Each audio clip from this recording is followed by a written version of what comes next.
ধরে একটা ভেঙে আমি দেখাচ্ছি ভেতরটা কত সুন্দর আর একবারে মুড়মুড় করছে। নিশ্চয়ই তোমরা শুনতে পেয়েছো আওয়াজটা। আর ভেতরটা কত সুন্দর ভাজা হয়েছে। নমস্কার বন্ধুরা, তোমরা সবাই কেমন আছো? আমি তো চলে এসেছি আবার আজকে একটা নতুন রেসিপি নিয়ে। আর আজকে আমি যে রেসিপিটা বানাবো খুবই সুন্দর একটা ঘরে থাকা সামান্য কিছু উপকরণ দিয়ে একটা দারুণ একটা সুস্বাদু রেসিপি তোমাদের সাথে শেয়ার করব। তার জন্য তোমরা পুরো ভিডিওটা দেখতে থাকো। আর আজকে তো 2-3 দিন ধরে খুবই বৃষ্টি হচ্ছে, সেই জন্য আমি প্রত্যেকদিন ভিডিও দিতে পারছি না। আর আজকে আমি কিন্তু এই বর্ষার টাইমে সন্ধ্যের টাইমে খাওয়ার একটা খুব সুন্দর নাস্তা রেসিপি তোমাদের সাথে শেয়ার করছি। তোমরা পুরো ভিডিওটা দেখো, আশা করি ভালো লাগবে। আর বন্ধুরা, নাস্তা রেসিপিটা বানানোর জন্য এখানে আমি নিয়ে নিয়েছি চাল। আর এই চালটা আমি 2 ঘন্টা আগে ভিজিয়ে রেখেছি। আর এই যে কাপটা দেখছো, এই কাপটার 1 কাপ আমি চাল ভিজিয়ে রেখেছিলাম। আর এই 1 কাপ চালের জন্য এখানে লাগবে আমার চিড়ে। আর এখানে আমি 1/2 কাপের একটু বেশি চিড়ে নিয়েছি। এটা একটু আমি জলে ভিজিয়ে দেব। আর চিড়েটা যেহেতু সঙ্গে সঙ্গে ভিজে যায়, সেই জন্য চিড়েটা আমি এখন ভিজিয়ে নিচ্ছি। এটা 1-1.5 মিনিটের মধ্যেই চিড়েটা ভিজে যাবে। আর চালটা আমি আগে থেকেই পরিষ্কার করে ধুয়ে ভিজিয়ে রেখেছি। আর চিড়েটাকেও এখন আমি পরিষ্কার করে ধুয়ে নেব। আর এখন বর্ষার টাইম, বৃষ্টি হচ্ছে চারিদিকে মেঘ, এক্ষুনি বৃষ্টি চলে এসেছিল, আবার এখন মেঘ পুরো কালো হয়ে গেছে, আবার কখন জানি না বৃষ্টি চলে আসবে। আর মেঘ তো ডাকতেই চলেছে। জানি না রেসিপিটা কতদূর আমি কমপ্লিট করতে পারবো, তবু চেষ্টা করছি তাড়াতাড়ি আমি বানানোর। এবার চিড়েটাকে পরিষ্কার করে আমি ধুয়ে জলটা ফেলে দেবো। বন্ধুরা, এখানে আমার 1 মিনিট হয়ে গেছে আর আমার চিড়েটাও পুরো ভিজে গেছে, একদমই নরম হয়ে গেছে চিড়েটা। আর এখানে একটা মিক্সিং জার নিয়েছি, এটার মধ্যে এখন এই যে চালটা দেখতে পাচ্ছ, চাল আর চিড়েটা ভালো করে আমি পেস্ট করে নেব। চালটা থেকে জলটা ঝরিয়ে ঝরিয়ে আমি মিক্সিংয়ের মধ্যে দিয়ে দিচ্ছি। বন্ধুরা, এখানে চালটা আমি ভালো করে ছেঁকে নিয়ে নিয়েছি। আর এই চিড়েটাকেও যতটা পারবো ততটা জলটা ঝরিয়ে নেব। মুঠো করে নিয়ে আমি একই সঙ্গে দিয়ে দিচ্ছি। বন্ধুরা, এখানে চাল আর চিড়েটা আমি নিয়ে নিয়েছি। আর এখানে নিয়েছি 3টে কাঁচা লঙ্কা আর এই 2 টুকরো আদা। এই আদা, কাঁচা লঙ্কা আর চাল চিড়ে একসঙ্গে আমি পেস্ট বানিয়ে নেব। আর এখানে জল দেব আমি একদম অল্প পরিমাণে। এটাকে এখন আমি পেস্ট করে নিয়ে চলে আসব। পেস্ট করে তোমাদেরকে দেখাচ্ছি। এখানে আমি পেস্টটা করে নিয়ে চলে এসেছি। আর পেস্ট আমার এইরকম হয়েছে, বেশি কিন্তু জল দেওয়া যাবে না, এরকম কম জলেতেই পেস্ট বানাতে হবে। এটা এখন চাপা দিয়ে রেখে দেব। আর এখানে আঁচটা ধরিয়ে নিয়েছি, কড়াও বসিয়ে দিয়েছি। এখন কড়ার মধ্যে দিয়ে দেব তেল, একদম অল্প পরিমাণে তেল দেব। আর এই পকোড়াটা খাওয়ার জন্য একটা চাটনি বানাবো, সেই জন্য এখানে আমি ছোলার ডাল নিয়েছি। তেলের মধ্যে ছোলার ডালটা দিয়ে দেব। আর এই চাটনিটা দিয়ে এই পকোড়াটা খেতে খুবই ভালো লাগে। একটু ভাজা করে নেব। দিয়ে দেব 3টে শুকনো লঙ্কা। আর দেব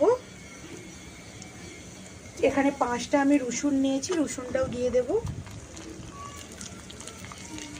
নিয়েছি আদা কুচি, দিয়ে দেব।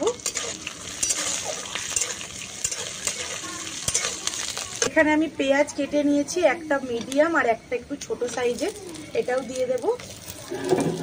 এটাকেও একটু ভালো করে ভাজা করে নেব।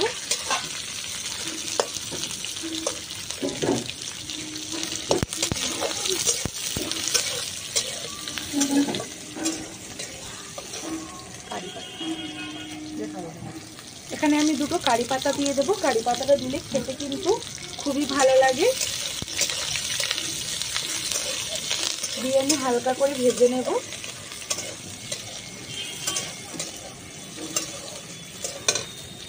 তো এখানে পেঁয়াজ আর একটু ভাজা হয়ে গেছে হালকা, এখানে আমি জল দিয়ে দেবো।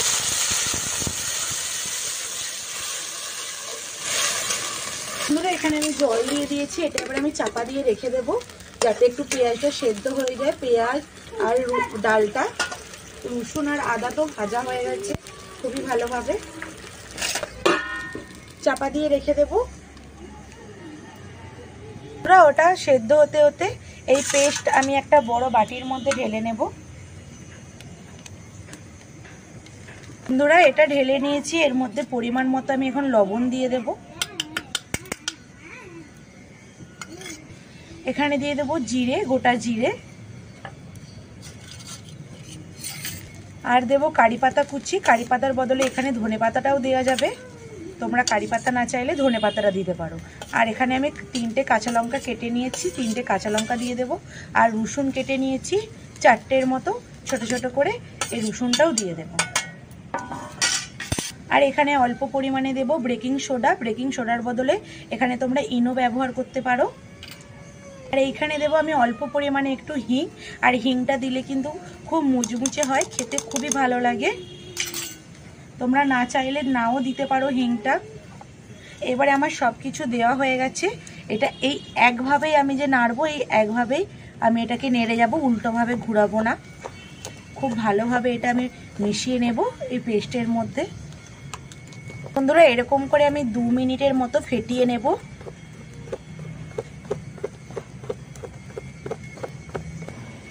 এটা আমি ঘুরিয়ে নিয়েছি, ফেটিয়ে নিয়েছি। এটা এখন চাপা দিয়ে রেখে দেব। আর এখানে আমি যে চাটনিটা যে বসিয়েছিলাম সেটা দেখবো কতটা পেঁয়াজটা সেদ্ধ হয়েছে।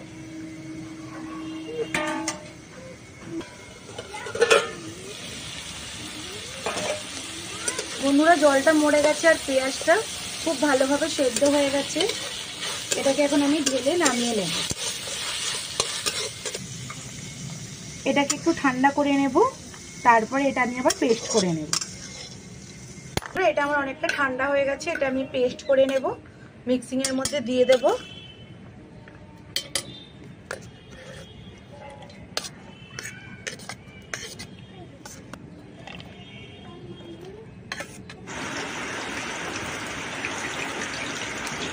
বন্ধুরা এখন বৃষ্টিটা থেমে গেছে, আবার চলে এসেছি। এখন আমি এই পকোড়াগুলো ভেজে নেব। আর তেলটা আমার খুবই গরম হয়ে গেছে, তেলের মধ্যে এবার আমি দিয়ে পকোড়াগুলোকে ভেজে দেব। আর এটা এইরকমই গরম রাখতে হবে বন্ধুরা, তাহলে কিন্তু দেওয়ার সঙ্গে সঙ্গে এটা ভেসে উঠবে। বন্ধুরা এখানে আমি প্রথমে অল্প করে ভেজে নিয়েছি, এটা আমার ভাজা হয়ে গেছে, এবার তুলে নেব। আর দেখতেই পাচ্ছ কতটা ফুলে উঠেছে, আর ভেতরটা কিন্তু এটা একদম পুরো মুচমুচে হয়েছে। আগে আমি সবগুলো ভেজে নিই, তারপরে তোমাদেরকে দেখাবো। আর যেহেতু চালের জিনিস, আর এটা যদি ননস্টিকের পুরো চ্যাটকা করা হতো তাহলে কিন্তু অনেকগুলো করে দেওয়া যেত। আর এই কড়াতে তাহলে মাঝখানে এক জায়গায় হয়ে যাচ্ছে, সেই জন্য আমি অল্প অল্প করে এগুলো ভেজে নেব পকোড়াগুলো। পুরো এখানে ভাজা হয়ে গেছে, আমি তুলে নিচ্ছি। আবারও আমি ভেজে নেব এইভাবে। আবার আমি দিয়ে দেব।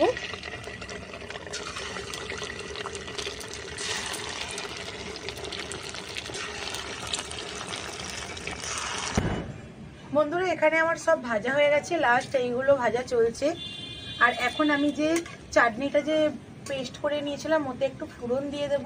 তার জন্য এইখানে গরম তেল রয়েছে, এইখানে আমি গরম তেল তুলে নিচ্ছি এই ডাবুটার মধ্যে।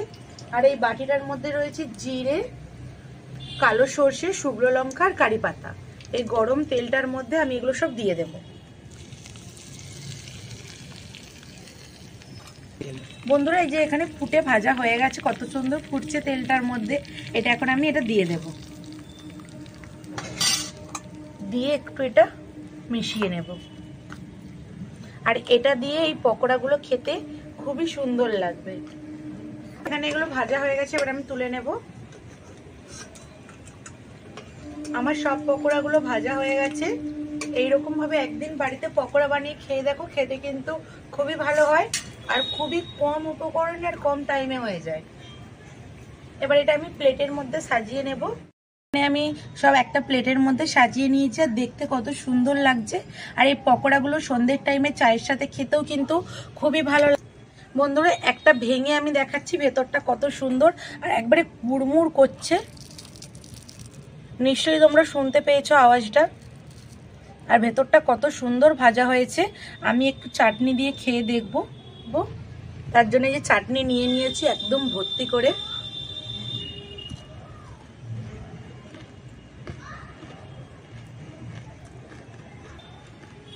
খুবই সুন্দর, একদম কুড়মুড় কুড়মুড় করছে। বন্ধুরা তোমরা বাড়িতে অবশ্যই একদিন বানিয়ে খেয়ে দেখো। খেতে খুব সুন্দর হয়। আর আমি ভিডিওটা এখানেই শেষ করছি। আর যারা নতুন বন্ধুরা দেখছো আমার এই রেসিপিটা, তারা আমার চ্যানেলটা তাড়াতাড়ি সাবস্ক্রাইব করে দাও, তাহলে নতুন নতুন ভিডিও সবার আগে তোমাদের কাছে পৌঁছে যাবে। এখন টাটা, দেখা হবে নতুন কোনো রেসিপি নিয়ে।